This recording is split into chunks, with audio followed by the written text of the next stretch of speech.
beneficios que nos puede traer no solo a los suelos, sino al planeta en su totalidad. Si bien para consideración de la actividad está siendo grabada, porque la idea con esto no es solo que se quede en esta sala, sino todo lo contrario, poder replicarla posteriormente en otros sitios y con otras personas, de manera que para que las consideraciones del caso. El primer expositor sería don Warner, que ya fue presentado, y luego estaría don Jaime. Ya tenemos advertido las consideraciones del tiempo para hacerlo lo más rápido posible y poderle sacar mejor provecho a las conclusiones. Don Warner.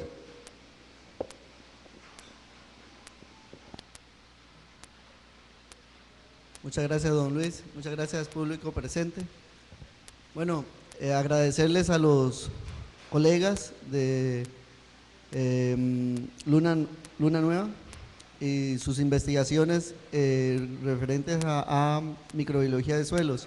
Ellos expusieron los fundamentos que tiene la gestión sostenible del suelo en cuanto a microbiología, a la cantidad de microorganismos que requiere un suelo sano. Un sistema sostenible creo que sí debe de tener un equilibrio entre hongos, bacterias, actinomicetos y demás componentes de la biota del medio. Sin embargo, considero que, o nuestra posición institucional, consideramos que debemos de ir más allá de medir solo los microorganismos, sino también la actividad de estos. A veces decimos que es bueno la mineralización, pero la mineralización la lleva a cabo todos los microorganismos que hay en el medio, unos más que otros. Y bueno, si tenemos identificado los microorganismos que hay en mayor cantidad en el suelo, podremos monitorear esa actividad y por lo tanto podemos intuir la calidad del medio, por lo que esto se refleja en la producción. Bueno, consideramos que una gestión sostenible en el suelo implica no solamente mantener los microorganismos en el suelo, sino también en llevar una serie de prácticas como el manejo mismo del suelo, el manejo del cultivo y considerar las rotaciones que hay en el sistema productivo. Bueno, a nivel de suelo también hablar el tema de agua, ya que la biota requiere una cierta cantidad de humedad y con ello pues se hace un mejor manejo. Estuve viendo los resultados, vi unos números, unas cantidades bastante altas, logaritmo de 10 a la 9 en unidades formadoras de colonias. Creo que esos valores son bastante altos, son bastante buenos cuando queremos considerar un sistema saludable. Se dice en la teoría que 10 a la 6 para abajo nos encontramos con medios bastante degradados y es donde tenemos que prestar atención en cuanto al manejo. A edades muy tempranas, como los estudiantes que estaban en la sala, que están estudiando un técnico medio en el área agronómica, que son potenciales ingenieros que van a dar recomendaciones a los agricultores. Creo que debemos de incentivar precisamente esos temas de la actividad microbiana, de considerar que no solamente se debe de cuantificar la cantidad de microorganismos, sino la calidad de estos, la actividad microbiana. Bueno, muchas gracias.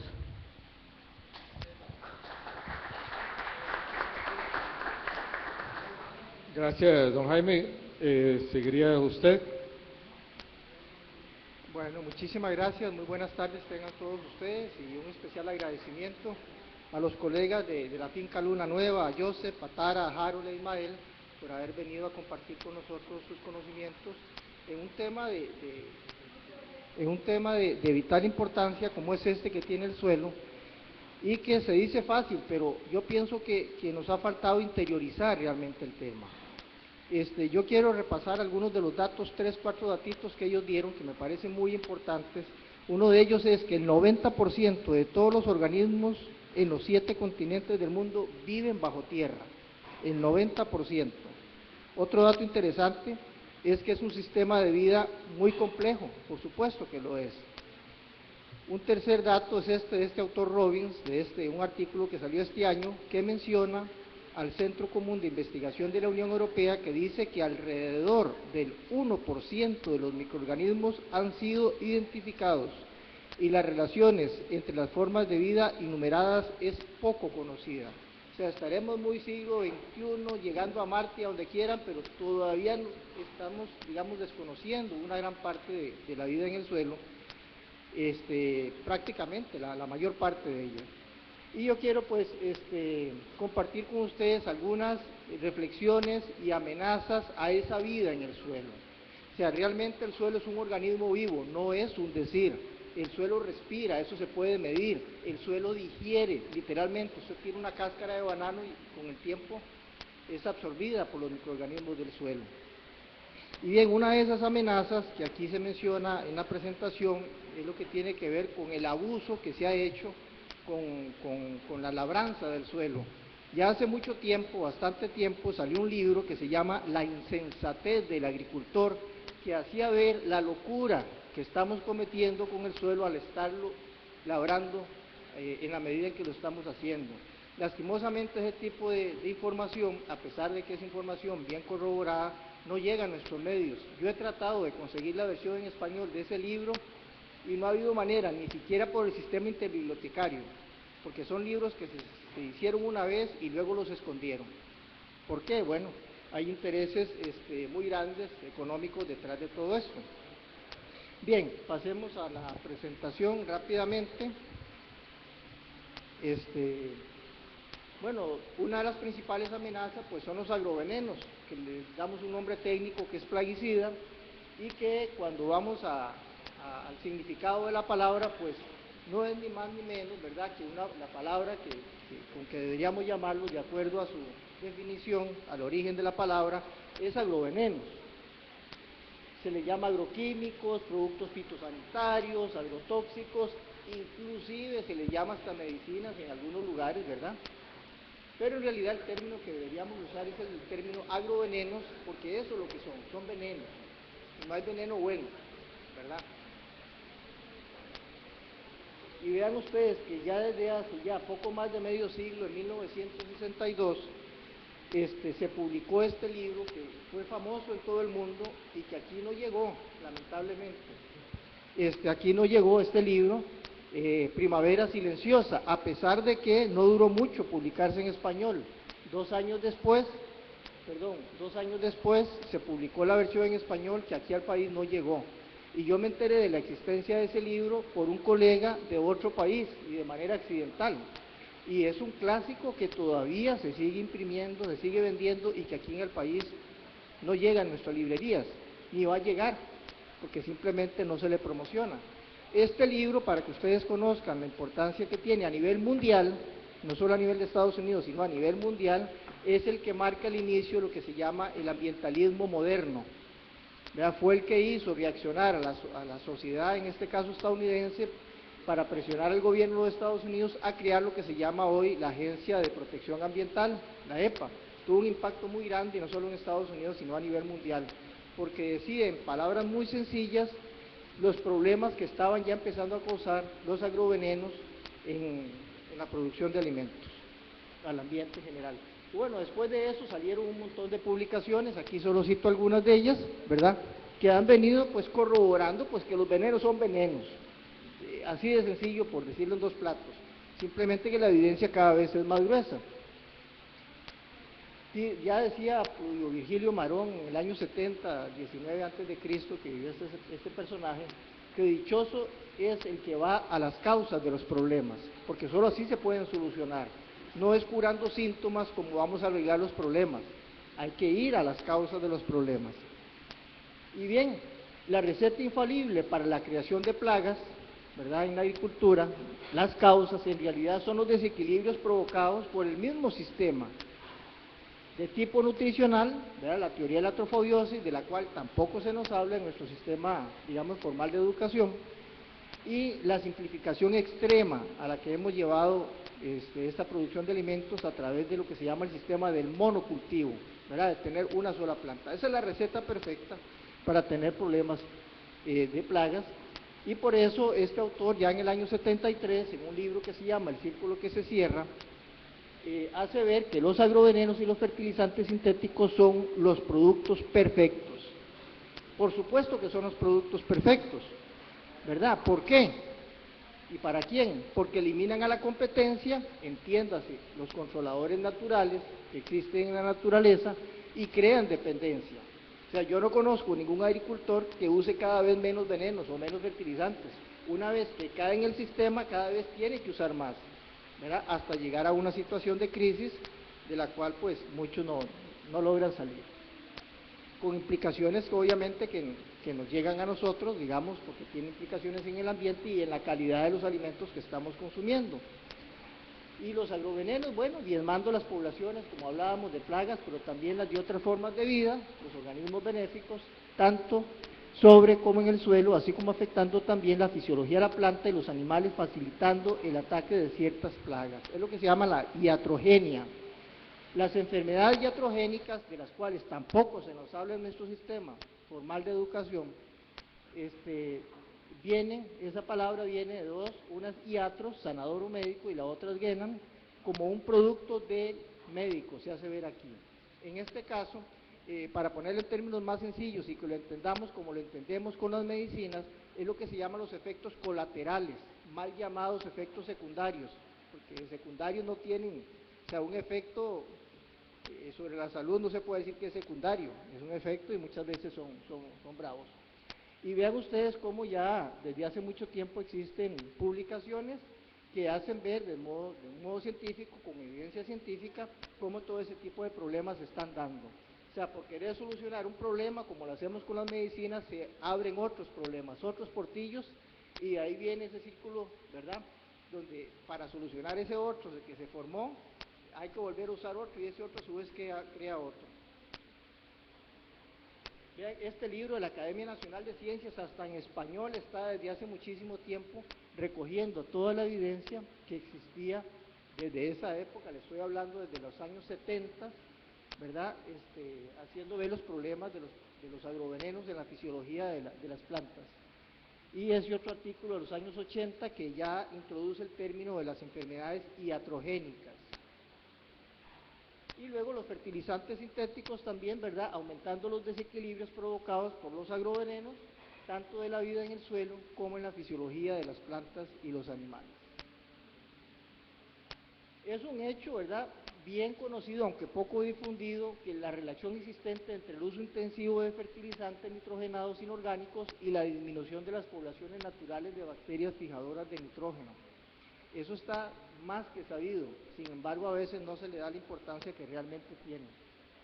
Aquí hay algunas publicaciones, algunas de ellas más nuevas que otras, que hacen ver todo esto, que corroboran toda esta información. Entonces aquí vendría una pregunta, ¿verdad?, que alguna gente dice, ¿son los agrovenenos un mal necesario? Bueno, yo he encontrado dos respuestas. Por supuesto que sí, cuando usted mantiene un sistema que mantiene y produce las causas de los problemas, el sistema del monocultivo, ahí no le queda otra opción. Siempre habrá que usar agrovenenos cuando uno está propiciando las causas para que esos problemas se den, no hay otra. Y por supuesto que no, ¿verdad?, cuando se aplican, digamos, las lecciones que nos da la naturaleza, ¿no?, en este caso la agricultura orgánica, la utopía posible, le llamo yo, porque sí es posible, no es ninguna utopía como usted, yo lo menciono, la utopía posible. Una agricultura que nos ofrece la posibilidad de regresar a una agricultura con sentido común, porque en el fondo es eso, es sentido común, basada en las leyes de la naturaleza y no en las leyes del lucro a costa de lo que sea, incluso de la salud de los agricultores, sus familias y las de los consumidores de sus productos. ¿Cuáles son los principales obstáculos que impiden el desarrollo de esta agricultura con sentido común? Para mí, son estos, ¿verdad? Los prejuicios inculcados por los intereses creados, económicos y de otra índole. Hay muchos prejuicios alrededor de la agricultura orgánica y ya nos decía José María Rodríguez desde el año 56 en uno de sus libros que la UNED dichosamente está reproduciendo, que no hay sentido común cuando se prescinde de principios básicos naturales. Cuando estamos hablando de alimentos, estamos hablando de seres vivos también, no son cosas, los animales no son cosas, los alimentos nuestros que nosotros consumimos no son cosas, son seres vivos, debemos tratarlos como tales, conocer cuáles son sus necesidades, al igual que nosotros tenemos las nuestras, ellos tienen las de ellos también.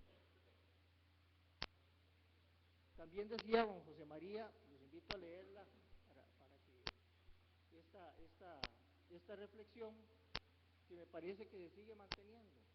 Las leyes de la naturaleza nunca van a cambiar, siempre van a ser las mismas y son las que han permitido la vida tal y como nosotros la conocemos en el planeta. Eso no va a cambiar porque estemos en el siglo 30 o en el siglo quién sabe cuál. Eso siempre va a ser lo mismo. Y mientras mejor las conocemos y hagamos utilidad de ellas, mejor vamos a estar. Entonces, la agricultura orgánica no es una cuestión de fe. Hay gente que me dice, es que yo no creo en la agricultura orgánica. No, es que no estamos hablando de fe, no es una religión. Aquí estamos hablando de ciencia. Los alimentos tienen color, tienen sabor, llegan a ser parte de nosotros, se pueden medir. Entonces, no es un asunto de creer o no creer, es cuestión de ir a los hechos. Y aquí hay bastante información científica que demuestra, solo el hecho de que exista es suficiente. O sea, nadie va a estar en una actividad económica como es la producción de alimentos para estar perdiendo. Pero si aún así requieren evidencia científica, la hay y de sobra. Aquí yo tengo algunos ejemplos, allá hay más ejemplos, ¿verdad? Allá hay más ejemplos que han medido todo eso. Y este agrónomo, este colega francés, nos dice en uno de sus libros algo tan claro como esto: dejemos de mirar a la tierra como un montón de dinero, aprendamos a respetar la tierra como tal. El campo es más que un capital o que una simple fuente de beneficios. Él nos contiene, literalmente, él nos contiene, el suelo es el que mantiene la vida en el planeta Tierra. No se trata de explotarlo en forma racional, como se habla a veces, para obtener el máximo de dinero.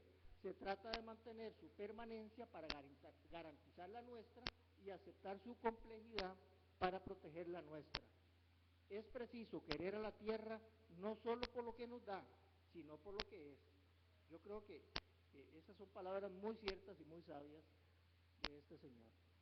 Este otro doctor, Carlos Aníbal Rodríguez, en el año 94 estuvo trabajando aquí en el país, nos hacía ver que la modernización de la agricultura implica considerar a la tierra como un organismo vivo, que efectivamente lo es, repito, y quiero ser reiterativo en esto, a los vegetales como alimentos que deben ser sanos y a los trabajadores agrícolas como constructores de una riqueza que no pueden y ni deben pagar con su salud. Decía don José María Arias de nuevo, ojalá nuestros esforzados trabajadores agrícolas algún día puedan defenderse de la plaga de los plaguicidas, porque eso es lo que se han convertido lamentablemente los agrovenenos en la agricultura llamada moderna, ¿verdad? Y una última frase de Raquel Cárcel, esa es su firma original, que decía que el hombre es parte de la naturaleza y una guerra contra esta es inevitablemente una guerra consigo mismo. Y en eso es lo que estamos, lamentablemente. Por eso es importante entender estas cosas que son básicas, que muchas veces se recitan de memoria, pero aquí no se trata de saberlo de memoria, se trata de interiorizar ese tipo de conocimientos básicos para que luego se exprese en actitudes diferentes a las que tenemos en estos momentos. En agricultura orgánica se mantiene esto, se dice suelos sanos, plantas y animales sanos, alimentos sanos, gente sana, comunidades sanas. Es una cadena, la naturaleza. Todo está relacionado con lo demás. Que nosotros no veamos esas conexiones ya es un problema nuestro. No significa que no existan, ¿verdad? Es igual como ese montón de microorganismos que tenemos en el suelo que todavía desconocemos. Y son limitaciones nuestras. Nuestros ojos no dan para ver eso si no es con aparatos especiales. Y se le dedica poca inversión a conocer eso de mejor manera, siendo algo tan básico y tan necesario conocerlo. Recomendarles todo esto que se nos dio en la mañana. Dichosamente hay un documental japonés que recibió varios premios inclusive, que se llama La vida en el suelo, y está en internet. Ahí está la dirección. Con esa dirección, eso sí, hay que respetar mayúsculas y minúsculas como está ahí. Pueden ver ese documental que dura 29 minutos, La vida en el suelo, y ahí ustedes pueden ver, por ejemplo, un hongo atrapando a un nematodo, pero en vivo. O sea, no algo así, no es una fotografía, es en vivo, como un hongo atrapa a un nematodo, literalmente, y como una ameba, digamos, llega a consumir bacterias. Es interesantísimo, se lo recomiendo de verdad, porque vale la pena. Y con eso uno se puede dar una idea más clara de que efectivamente el suelo es un organismo vivo, porque así es muy difícil verlo desde afuera. Y bueno, eso es básicamente, corriendo un poquito, me van a disculpar, y cualquier cosa a la orden.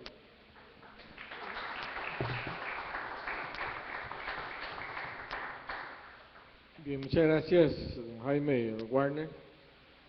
Vamos a pasar para parte del público que quieran hacer algún tipo de preguntas, con mucho gusto.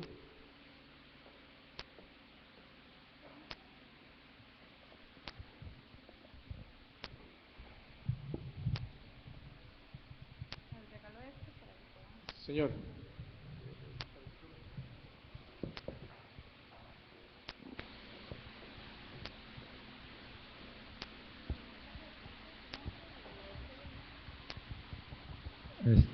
Buenas tardes, mi nombre es Gonzalo Moreno, propietario de Finca Loroco en Talamanca. Y quiero felicitarle al compañero por este tema que ha tocado. Ahora se tocó con mi madre tierra.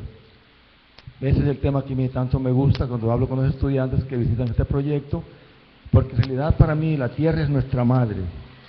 Y yo la comparo con esa madre que está creando un bebé, que le da lo que ella tiene en su propia vida, para que ese bebé crezca con misma vida. Así la tierra hace con nosotros, nos da la vida para que seamos seres vivos.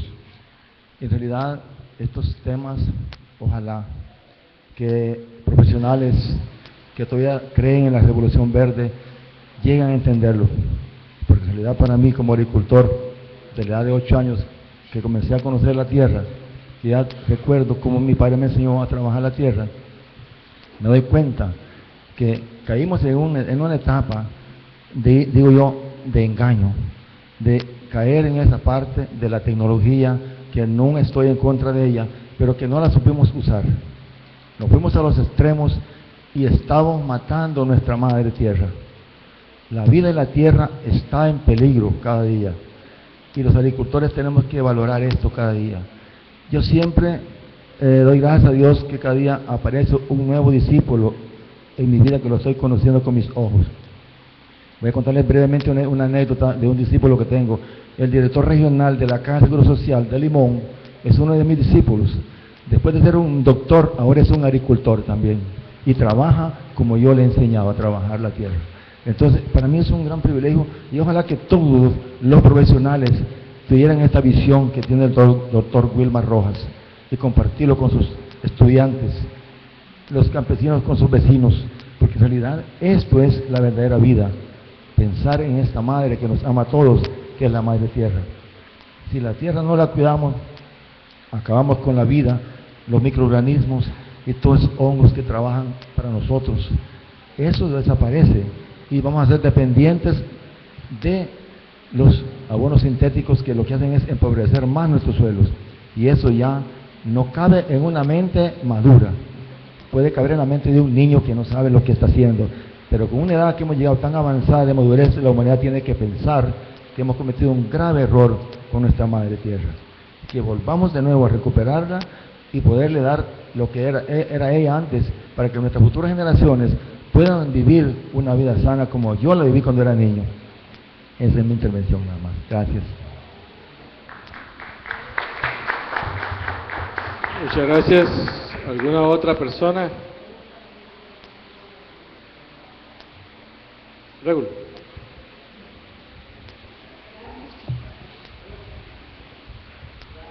Regulo Solís, de la UNED en Guapiles.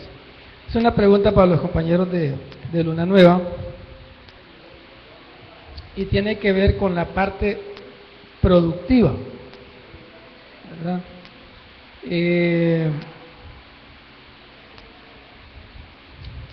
La experiencia del manejo de la finca que se hace desde el punto de vista orgánico y biodinámico, ¿pueden ustedes afirmar la posibilidad de que sobreviva una producción agropecuaria, ¿verdad?, que permita a un productor en promedio de unas 10 hectáreas llevar una vida digna?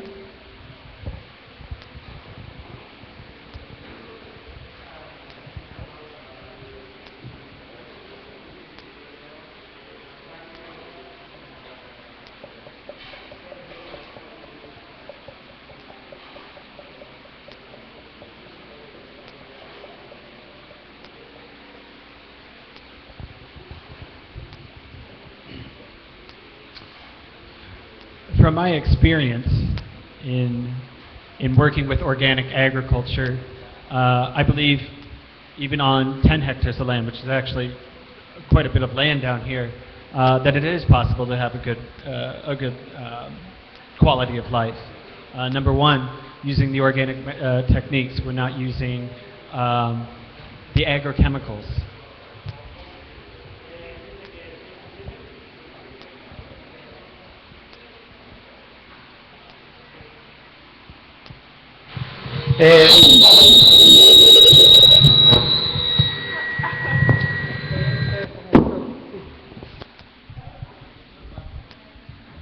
Él dice que sí es posible, usando manejos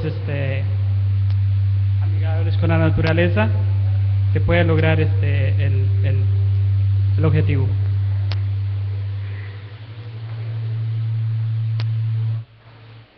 Okay, keep going. Go ahead. So we don't have the use of the toxic agrochemicals that are polluting the land, killing the biodiversity, harmful for our own bodies. Number one. Number two, we have fewer inputs. We have more labor hours, but fewer inputs. There's a lower cost on the inputs, and as we've seen. Dice que hay una influencia más baja de costo, principalmente, y que puede haber un poco más de rendimiento en los productos. And when we use organic techniques, especially if we're using biologically active techniques, composting, we're increasing the vitality, we're increasing the yields.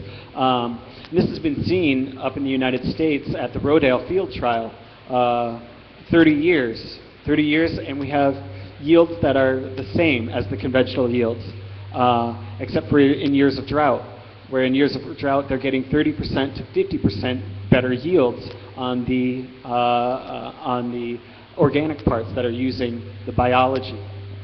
Dice que la Universidad de Rodale ha estado trabajando en comparaciones de cultivo por 30 años y se ha logrado a una escala de igualdad con la agricultura convencional, excepto un tiempo que hubo una sequía por 3 años. Pero en realidad sí se ha comparado porque han tenido un récord alrededor de más de 30 años estudiándolos. Right now, we're starting a study here in Costa Rica, and part of that study is comparing conventional with organic systems, including biodynamics, and part of that study is the economics of it. Is it more cost effective? Do we get better yields, better prices, lower inputs on the organic parts, is it better for your pocket, for your lifestyle, to farm organically? We've shown it in the United States at Rodale. Is it the same here in Costa Rica? This is a 5-year study. We hope to prove the same thing. La idea con este estudio que se está realizando en Santa Clara de 5 años es comparando agricultura convencional, agricultura orgánica y agricultura biodinámica. Lo que ellos quieren revelar son los bajos costos, también una alta producción, comparando los 3 tipos de cultivos en las 3 diferentes parcelas de producción.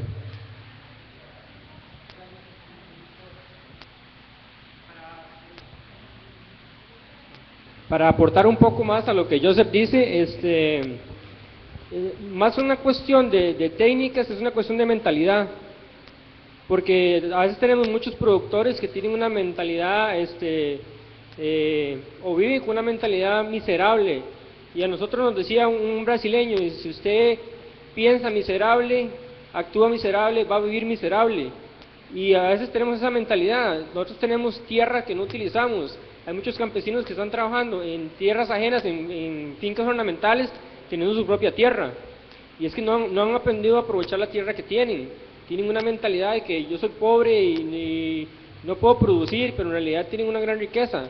En el caso de nosotros tratamos de que los empleados que trabajan con nosotros, nuestros colaboradores, aprendan las técnicas de producción orgánica, las apliquen en sus propias fincas y se puedan beneficiar de eso.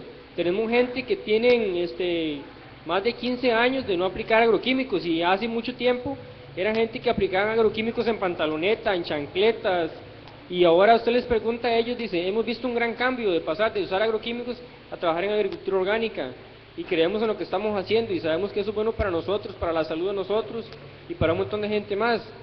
En Brasil, ellos tienen lo que son mandalas, sistemas mandalas de producción, y ellos en 1 hectárea tienen la producción para la familia y tienen de sobra para vender. Entonces es una cuestión, no es de tener un gran espacio, es de tener la mentalidad, la actitud, las ganas de producir y saber producir, y la mayoría de productores o de agricultores de Costa Rica lo saben hacer, es lo que mejor saben hacer. Nada más que a veces les hemos querido inculcar paquetes tecnológicos o técnicas que no son las adecuadas, las recomendadas para ellos, y ellos como creen que uno es el que sabe, pero en realidad uno tiene que ir a aprender donde ellos. O sea, un profesional recién graduado no puede presumir de llegar a una finca a imponerle a un agricultor, a enseñarle cómo sembrar yuca, si en la vida ha sembrado una mata de yuca. Tenemos que primero aprender, escuchar a los agricultores y después ver en qué les podemos colaborar, en qué podemos mejorar con la producción que ellos tienen. Son aportes, nosotros no tenemos que llegar a imponer nada, es hacer aportes y mejorar lo que ellos ya tienen. Ellos son los que están en el campo todo el día. Nosotros vamos, nos bajamos del carro, les damos una recomendación y nos vamos, y lo dejamos con el problema. Ellos tienen que vivir con el problema, ellos tienen que comer de todo lo que hacen. A nosotros nos decía el señor de Zarcero, JJ, y si yo vivo de esto, si yo cometo un error con lo que estoy haciendo, mi familia no come y muchas familias no van a comer, porque yo tengo que sacar mi producción día con día. Y si yo no acato o no hago lo que tengo que hacer como tiene que ser, no pongo atención en lo que hago, me voy a quedar sin comer. Entonces el agricultor es muy sabio y tiene mucho conocimiento, pero nosotros hemos en cierta forma les hemos tratado de quitar ese conocimiento que tienen, imponerle la revolución verde, que eso más bien ha causado un daño irreparable en muchos agricultores, y que ahora no viven si no tienen su glifosato, no tienen su gramoxón, y como lo que hablamos, tienen que tener el terreno bien pelado, porque eso así fue como aprendió. Para nosotros, la basura de los demás es el compost de nosotros. La gente tiene que aprender a agarrar todos esos recursos, aprovecharlos, transformarlos y decir, ok, esto es mi compost, esto es mi abono, esto me va a dar microbiología del suelo, me va a mejorar el suelo. Y para mí es cambiar un poco la mentalidad de los profesionales que están llegando a tratar de ayudar a esos agricultores, que a veces no nos ayudamos, más bien nos perjudicamos. Y es un cambio de actitud de parte de todo el mundo, aceptar que cometemos errores y que hay que mejorar muchas cosas en el campo agrícola, y así poder colaborar un poco más con los alimentos, que en vuelta de años vamos a tener una crisis, y las personas que van a sobrevivir son las personas que saben sembrar. Como decía JJ, en un futuro podemos tener montones de ingenieros en sistemas, pero no vamos a comer computadoras. Necesitamos agricultores, porque si no, ¿qué vamos a comer? los iPad y todos los iPhone y todo eso, eso no nos va a dar comida. Si no tenemos gente que nos enseñe a cultivar y que enseñe a producir, vamos a estar en serios problemas. Muchísimas gracias. Yo creo que estaríamos cerrando aquí. No sin antes agradecerles a los expositores la colaboración que han tenido con el Centro Unitario de Guapiles, a nuestros comentaristas, a don Wagner, a don Jaime, y lógicamente los invitarlos a otras actividades que se harán durante la semana, que muchos del propósito de estas actividades es casualmente orientadas a la temática ambiental y a la temática de desarrollo en esta zona tan linda que es. Muchísimas gracias y buenas tardes.